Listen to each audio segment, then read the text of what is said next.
بسم الله الرحمن الرحيم.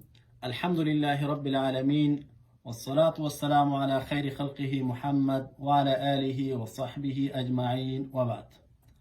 قال الله تبارك وتعالى: وما آتاكم الرسول فخذوه وما نهاكم عنه فانتهوا واتقوا الله إن الله شديد العقاب. ورنو من او تاسي رسول الله صلى الله عليه وسلم باندې ایمان راوړی دی او د دې تصدیق هم کړی دی چې دا د الله رب العالمین د طرف نه چې کوم الله ورته ورکړي هغه موږ او تاسو سره وړي دي. الله رب العالمین وایي چې کوم تاسو ته وما اتاکم الرسول فخذوه، کوم چې تاسو ته نبی علیه الصلاة والسلام درک نو هغه واخلئ، یعنی مطلب دا چې په هغې باندې عمل وکړئ. وما نهاکم عنه فانتهوا، او د څه نه چې منع کړی د هغې نه منع شي. د مسلمان شان دا دی چې کله ورته حدیث ورسیږي په دې پوه شي دا رسول الله صلی الله علیه وسلم وینا ده یا دغه عمل دی، نو په هغې باندې عمل وکړي. بلکې د دې ټولو نه کله چې یو سړی د رسول الله صلی الله علیه وسلم اطاعت کوي، دا د الله رب العالمین د اطاعت نه دی. ځکه الله رب العالمین وایي: من یطع الرسول فقد اطاع الله. چا چې د رسول الله صلی الله علیه وسلم تابعداري وکړله، دا داسې ده لکه دی چې د الله رب العالمین تابعداري کوي.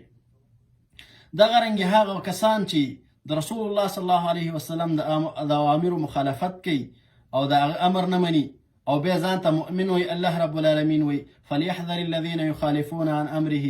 هغه کسان دې وویریږي چې د رسول الله صلی الله علیه وسلم د امر نه مخالفت کوي، ان تصيبهم فتنه، د دې نه دې وویریږي چې فتنه به ورته ورسیږي، زړونه به نفاق طرف ته تاو شي، زړونه به کفر طرف ته تاو شي، اسلام دغه هدایت به الله رب العالمین بیخي واخلي، او يصيبهم عذاب الیم، او یا به سخت عذاب ورته په دنیا کې ورسیږي مخکې د آخرت نه.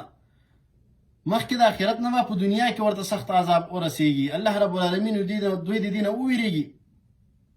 دغه رنګ یو ورځ نبی علیه الصلاة والسلام یو کس ولیده په چپ لاس باندې خوراک کوه. نبی علیه الصلاة والسلام ورته ویلي: کل بیمینک، په ښي لاس باندې خوراک کوه. نو هغه کس ویلي: لا استطیع، زه دا نشم کولی، د دې طاقت نه لرم. نو نبی علیه الصلاة والسلام ورته ویلي: لا استطعت، د دې طاقت دې ونه لري چې کله ته د نبی علیه الصلاة والسلام امر نه مني، نبی علیه الصلاة والسلام درته وایي چې ته په ښي لاس باندې خوراک کوه او ته وایې چې بانې او عذرونه رټې. بیا نبی علیه الصلاة والسلام ویلي چې ما منعه الا الکبر، دا منع نه که مګر کبر یې وکړه. نو په دې وجه ما ورته بددعایي وکړله او د دې بددعایي وجه سمدستي ورته قبوله شوله. دغه سړي بیا وروسته د دې نه ښي لاس خولې ته نه شو اوچتولی، د شل په شکل باندې شو. نو ورونو سړی باید د دې نه وویرېږي چې د رسول الله صلی الله علیه وسلم مخالفت وکړي.